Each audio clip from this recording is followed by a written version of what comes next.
Off and running, welcome in another edition of Musso at the Box.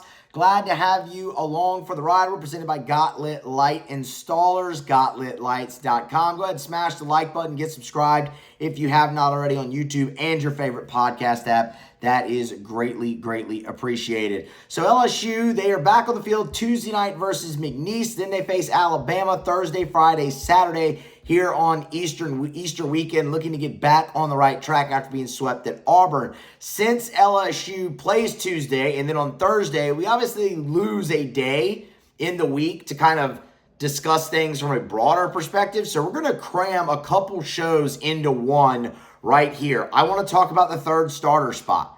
It's time to start to have a conversation there. I want to preview the second half of SEC play. Is it really as daunting as it appears? We'll dive deep into that. And then, of course, LSU's got a big game on Tuesday night. They'll face McNeese at the Box. The Cowboys under Justin Hill, they are off to their best start in school history through 32 games. So we'll give you what you need to know as the Tigers face a very game Cowboys team to kick off the sixth week here in conference play in their midweek contest. So again, smash the like, get subscribed if you haven't already, and let's go ahead and we'll dive right into it.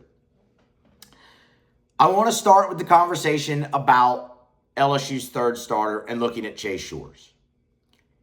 And let me preface this conversation by saying this. I do not expect LSU to make a change in the weekend rotation for the series against Alabama. I don't. But I think it is a fair time through the first 5 weeks of SEC play and the first 9 weeks of your season as a whole to have a serious conversation about what needs to happen in that spot going forward and if a change is on the horizon. I do not think it's coming this week.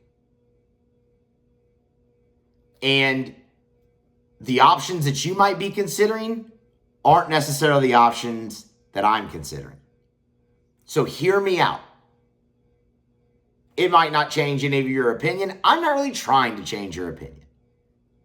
I'm here to give you mine and present kind of a different point of view of what it could potentially look like and why I think it could be very, very effective for LSU if that is the route they ultimately choose to go at some point here down the stretch of this season. And also, to be clear, that could be postseason. It could be near the last week of SEC play heading into the SEC tournament that this comes about. But the one thing that has to be discussed is Chase Shores. Because Sunday against Auburn felt like a massive step backwards. Chase Shores pitched really well against Mississippi State in his Game 3 start. He had the rough inning in the second, but he bounced back so well, and he was efficient, and if he wouldn't have gotten hit in the face, he would have gone deeper into that ballgame than 4 innings. And then he followed that up against Oklahoma with 5 really strong innings, and honestly could have gone back out for the 6th. They just liked where they were in the part of the game, knowing they had at that point Zach Cowan available. Okay, go take us home here in a 2-run ball game. What we had asked for heading into the Mississippi State series was I needed to see signs. Saw them, okay? Build on them. He did that. Sunday should have been the next step, and it wasn't. The problems that you had seen from Chase Shores early in the season really kind of reared their ugly head again. Free passes, harder contact. How often did we sit here and recap Chase Shores' outings and say, well, the free passes still need to be limited, but the contact wasn't all that hard. It just kind of fell in. That was not the case on Sunday. Shores got squared up pretty darn good. And you add in the 3 free passes in 2 innings, and that makes for the outing that you saw.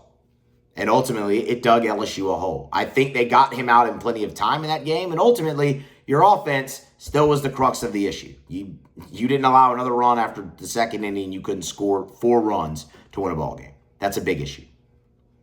But it's more what I saw from Chase Shores. A 98-mile-per-hour sinker should be more effective at this point. It's not to say it won't ever be. It's not to say that Chase Shores won't have success at his time at LSU. But here at this point in the season, halfway, there needs to be more. There needs to be more success. I think LSU has done everything correctly in bringing him along. The execution has just lacked. So if LSU were to make a change in that role, what would that look like? And I said off the top there that my thought process on it is probably a little bit different than most of you listening here. Not everyone, I think most of you listening here would probably say, Zach Cowan, move him into the rotation. Kason Evans, move him into the rotation. Sorry, I have something in my eye, and it's really bothering me. I'm here to tell you, I'm not there yet with those guys. And here's why I don't think you even see a change this week, is because your bullpen, while it had a great weekend against Auburn, and you've seen certain guys step up and start to pitch well. We talked about Schmidt and Binge and Ware last week and looked at like their last 2 to 3 outings, and Keoka can keep building on it. And that's something what you needed, right? If you were ever going to move Cowan and Evans out of the pen, you needed others to really step into their role. You haven't seen that yet. You've seen guys improve, and they're taking steps in the right direction, and they certainly seem to be turning the corner. But for me, Zach Cowan and Kason Evans are still way too valuable at the back end of your bullpen. Those two guys have combined for 10 saves. You don't have anyone else that can slide into that role still yet. And I don't think that you ever will at this point, this season. I just don't. I think you have guys like Binge, Ware, maybe Jaden Newt, William Schmidt, who are expanding their role. Hell, Maverick Rizzi pitched a nice outing as well. You keep building on that. They're expanding their role, and they're becoming valuable bullpen pieces for you, but they would probably serve more as a bridge to Evans, to Cowan. On the front of Cowan or Evans into the rotation, if I had to pick one, I would also pick Kason Evans and not Zach Cowan. I like Cowan way too much out of the pen. Coming in, flipping that changeup over, getting you 12 outs, he is your Griffin Herring. He just is. So if I were being forced to pick between those two guys, I would pick Kason Evans. It's also much more of an SEC profile start. Stuff like Kason Evans, it's not going to shock anybody if he's your Friday night guy in 2026. Kid throws 98, wipeout slider. He's got a pretty good changeup as well. It's already a 3-pitch mix. That's who I would go with if I were forced to pick one of those. But it's not one of those two guys for me. For me, it would be William Schmidt. That's the direction I would go. If you're going to make a change in the rotation, I would give it to Schmidt on Sunday right now. Because that's a guy who, hasn't pitched the last 2 weekends for LSU. So you're not really disrupting anything out of your bullpen. In fact, he hasn't pitched the last 3 weekends for LSU. So you're not disrupting anything out of your bullpen. He's a guy that has shown he's plenty capable in starts this season. And he's even started to become more capable out of the bullpen. But his path is as a starter. You've seen him pitch really well the last 3 times out. Where we went through it, 8 2/3, 1 start, 2 bullpen appearances, 8 2/3, just 3 runs. He's walked only 4 and has punched out 10. That's starter profile. The 4 pitches, all of those things. I love seeing the confidence back. I think you see him pitch against McNeese State, and this is going to be it start against them as well. And this is going to be a really, really big test for him, because that's a good lineup, as we'll get to here momentarily when we look at that series. That is going to be an awesome test for William Schmidt. Because right now, McNeese is an NCAA tournament team.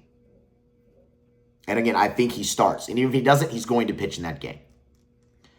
But I also think Schmidt this season could follow a very similar path to what Aaron Nola did in 2012.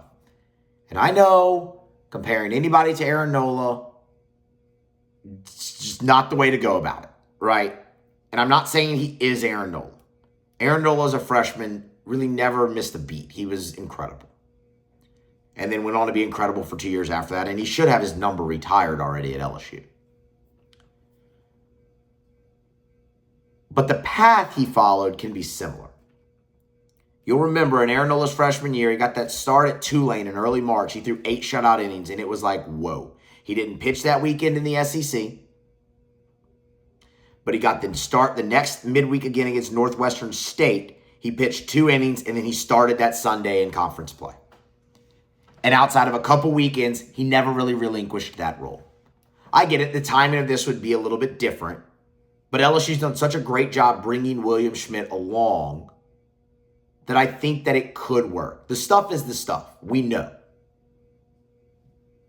The similarity with the same high school and all that is Aaron Nola, fine. But Aaron Nola, when he got to LSU, was thought to be a potential first-round pick at one point. William Schmidt, the same thing. William Schmidt would have been a first-round pick last July had he not decided to go to LSU. So you have the parallels there. And I think you've seen some of those outings like you saw from Nola early in his time before he was moved into the rotation. And again, it doesn't disrupt what you've been doing out of your bullpen at all. That's my favorite thing about it. The problem is when you would make that move. Because as I've said, and let me be abundantly clear, I'm not expecting anybody other than Chase Shores to start Saturday's game against Alabama. If that happens, I will be very surprised.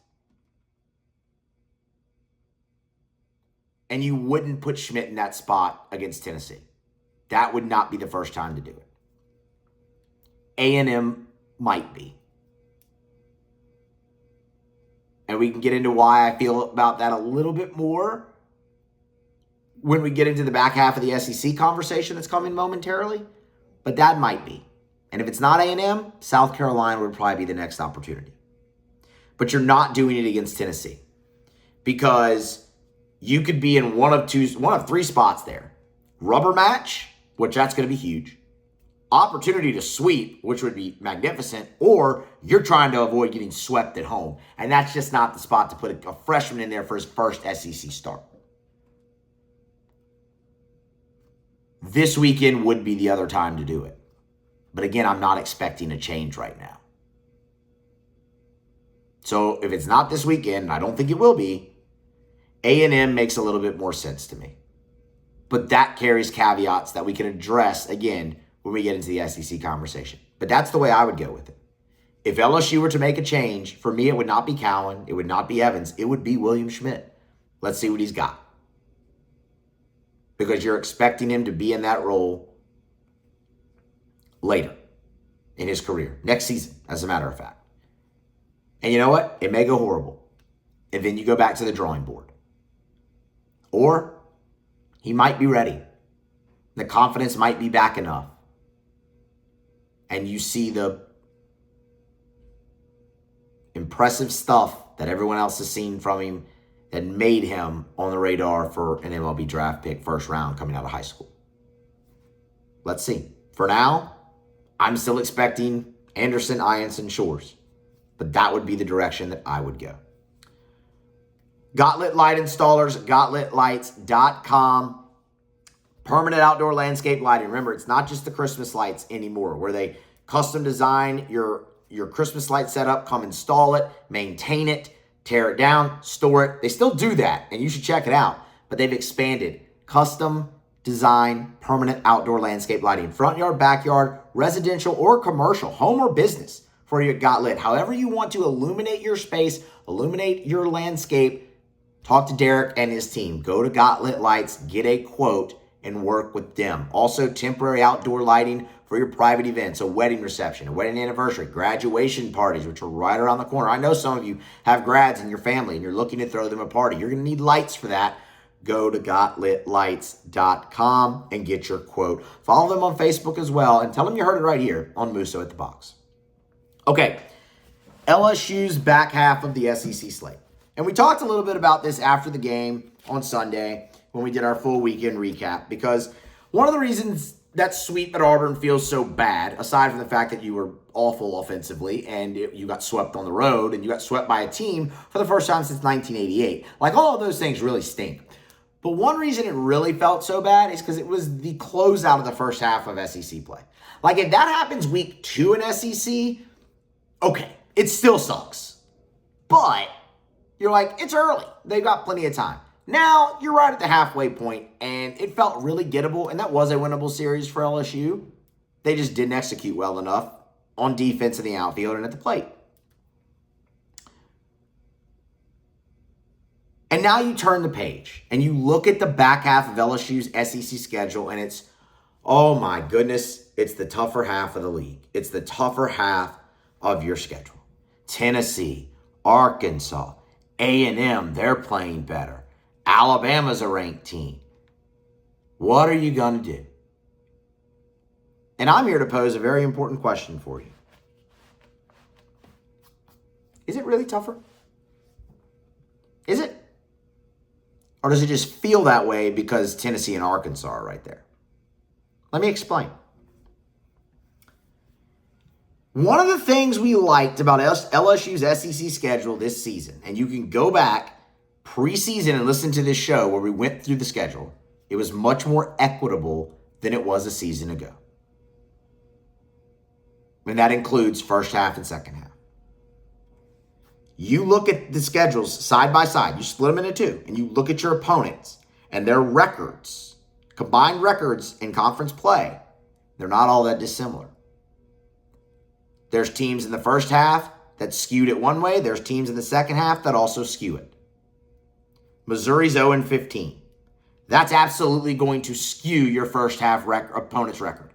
South Carolina is 2-13, and that's absolutely going to skew your your second half record, right? Texas is 13-2. That's going to skew things. Arkansas is 12-3. That's going to skew things. But when you put them side by side, you end up with, Mississippi State at 5-10, A&M at 6-9, Oklahoma at 7-8. Alabama at 8-7.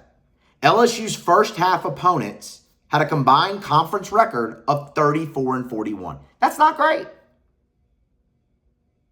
But what if I told you LSU's second half opponents were 39-36? 5 more wins. That's all that really separates it.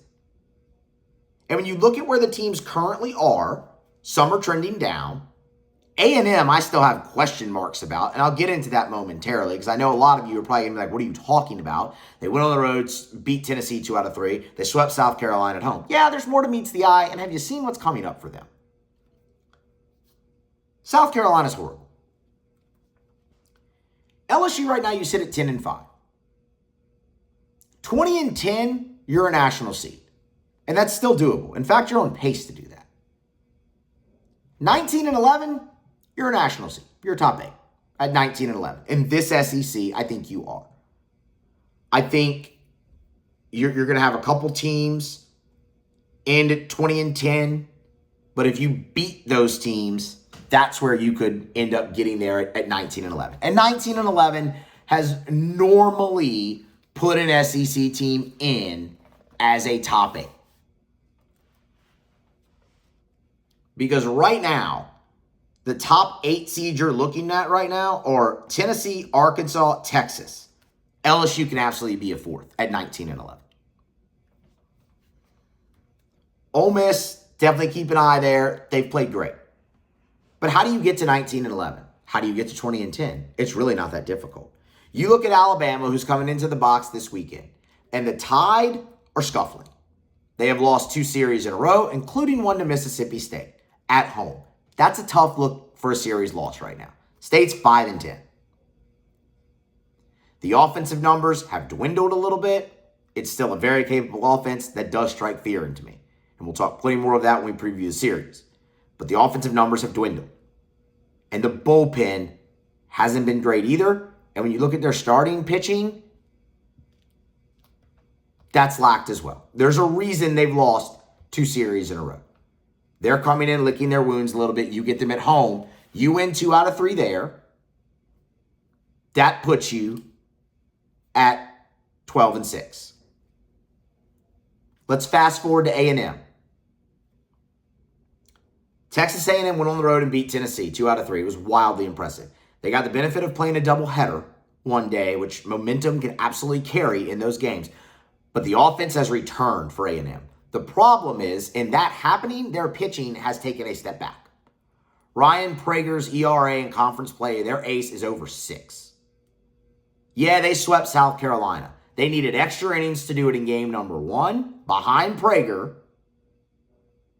And on game 3, they had to come back from 10 runs down and hit a walk-off grand slam. South Carolina is not a good baseball team. And when you look at what A&M has coming up, their next 2 are on the road at Arkansas and at Texas. They lose both of those series, and y'all, they're out of it. It's done. They're not making the postseason unless they win the SEC tournament. And you get swept in one of those series, and you're really back in a hole. They could be playing out the string when LSU comes in. Also, they could not be. That could take on a whole new meaning. They go win one of those series against Texas or Arkansas on the road. But that's why I'm saying I still want to see a little bit more. Because while the offense has come back, the pitching has now taken a step back. A&M is still not playing complete baseball. And if they go lose those 2 series, they are going to potentially be playing out the string when LSU gets there the first weekend in May. And if that's the case, you can absolutely go there and win 2 out of 3. And if you do that, you're at 14-7. You're going, I don't want to say going, crazy things happen. You should win the series at South Carolina. To be conservative, we'll say you take 2 out of 3 there, and that puts you at 18-9. And then if you follow that, you win those 3 series, win them, not sweep, win them. You have to split those series at home against Tennessee and Arkansas. And if you do that, that puts you at 19-11. That is very doable. There's some caveats in there. But this is a preview. This is why we have this conversation before you start the second half of SEC play. Because that conversation is going to change. Things will happen that maybe you didn't expect, and it will change the conversation. But right now as we sit, that pathway laid out, you win 3 out of your last 4, and you split the other 2, and that puts you at 19-11. And here's the other thing. Couldn't LSU sweep one of those? Yeah, they could. Could LSU go to Columbia and sweep that series at the end of the regular season? Yeah. Could LSU sweep Alabama in Baton Rouge this weekend? Yeah. LSU hasn't lost an SEC game at home yet this year. They've swept 3 series. So, of course, they can sweep one of those last 4 down the stretch. And if you do that, you bring 20-10 definitely into play, splitting Arkansas and Tennessee. The pathway is there. They just have to improve a little bit. And I'm more encouraged by the offense being the thing that you need to improve, because that has been the strength of your team to this point. Throughout this whole conversation we've had about the offense last year, I've seen so many people, they can't hit top-line pitching. And that's just wrong. That's just not true. LSU got 5 runs off Jared Spencer. He's the ace for the number 1 team in the country. That's pretty good frontline pitching. A friggin' righty that throws a lefty that throws 98 with a wipeout slider at 90. That's top-flight pitching. You did pretty good against that. LSU banged out 6 hits, scattered 6 hits, and strung some together in tough offensive conditions against Kyson Witherspoon, who's going to be a first-round draft pick. That's pretty top-flight pitching. Save me with that. This is wrong. It's just not accurate at all. So you've seen them have plenty of success offensively. I feel better that that's what hampered them in fixing it going forward. I don't feel great that hampered them in general, because it just should have never happened. But if that's what you have to fix, I feel better about that. So again, in looking at A&M, if they're playing out the string, that's absolutely a spot you could put William Schmidt in to start a game, potentially. But that's a path, y'all. The back half that looks so daunting, they have 5 more wins combined than your first half. And each of them have their teams in it that's going to skew the record. It is doable. Now, it gets started Tuesday night. And that's where we can have a little bit of a conversation here about the McNeese Cowboys. As we said, 27-5. They have won 12 games in a row. This is their best start in program history through 32 games. Right now, that is an NCAA tournament team. That is a team that is top 30 in the RPI. McNeese sits at 26 in the RPI.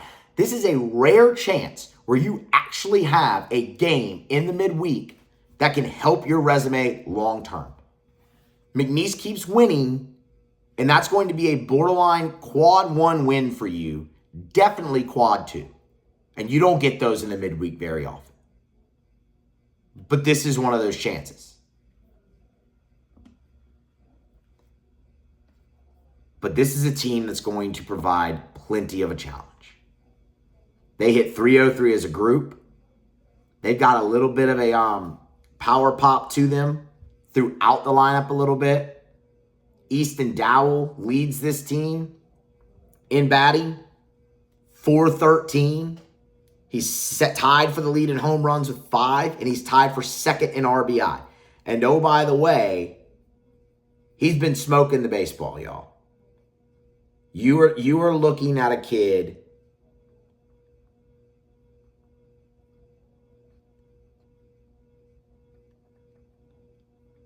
who has a 12-game hitting streak. In that 12-game win streak, he has a 12-game hitting streak. And 8 of them are multi-hit games. That guy is a menace in that lineup. Connor Westenberg, not too shabby either. Also tied for the team lead in homers with 5. Also tied for second in RBI, 344. Larry Edwards Jr., that's your leader in RBI for this team, and he's hitting 333. This is a formidable group from McNeese State. And I can't wait to watch LSU's pitching go out there against them. Whether it's William Schmidt starting or Jaden Newt, I don't care. Both those guys are going to pitch, and I want to see them take this test because it's a good test. Now, the one hamper for McNeese State's lineup, they don't have 1 through 9. There are holes, right? There are holes in this lineup. Like you look at a guy like Matt Stancliffe, he's played in 30 of their 32 games. He's hitting 255. Matt Musso, 32 games, 32 starts. He's got some good homer numbers and some good RBI numbers, but he's hitting 250. There are holes in that lineup that you can get through. But the top and middle of it are very, very, very good. McNeese fields the ball well for a mid-major. 973. You don't normally see that coming in the midweek. And then on the bump, it's a sub-4 ERA as a club. I can tell you, a pitching plan for them or who starts, I don't really think it matters. Because what McNeese does, they use everyone. They use them all. I mean, you can run through it. And out of their bullpen, 1, 2, 3, 4, 5, 6, 7, 8, 9 guys have double-digit appearances on the year. They use them all. They're very, very deep. Very, very deep on the bump. So whoever you see start, look for 1, 2 innings, and that's it. The longest outing a midweek pitcher for McNeese has had this year is 3 innings. Everything else is 1, 1 1/3, 2, and they just turn it over to the bullpen and keep running guys out there. That's what's worked for them. I would imagine they wouldn't change course or strategy against LSU. This is a team that doesn't issue walks. They are in the zone all the time. Only 104 walks in 278 innings, and they've punched out over 300. These are a really good team that you're going to see in the midweek. And you got challenged mightily against Nichols. LSU, we're going to find out. We're going to find out Tuesday night if they're still licking their wounds from Auburn or if they are back focused and have made the improvements and can take those improvements to the field in a game. And that's what I want to see offensively. I want to see LSU go out there and put up runs and hits against McNeese State. And I don't care. You guys, it's McNeese State. I don't care. I don't care. You scored in 1 inning against Nichols. The big hit eluded you in that game until the 7th. Just like it did all weekend against Auburn. You don't get the benefit of, it's this team. No. You need to go out there and show that you've made the improvements and you can execute again. So that's what I want to see. I want to see better bats. I don't want to see LSU expanding the zone. I want to see good 2-strike hitting, shorter swings with 2 strikes, line drives, lack of fly balls, all of those things that plagued them against Auburn. I want to see that they've made improvements against McNeese State. Because that's about as good of a test as you could ask for coming off that weekend against Auburn. This game comes at a great time. And you better be ready to play. If not, they'll beat you, and you'll lose 4 in a row. We'll see if they're still licking their wounds or not. And we'll have a full recap for you of that game, obviously, right after it goes final here on Musso at the Box, our live YouTube stream reactions. Love doing them all the time. Y'all smash the like on your way out. Get subscribed, YouTube, and on your favorite podcast app. Got Lit Light installers, GotLitLights.com. And be here next time for more on Musso at the Box.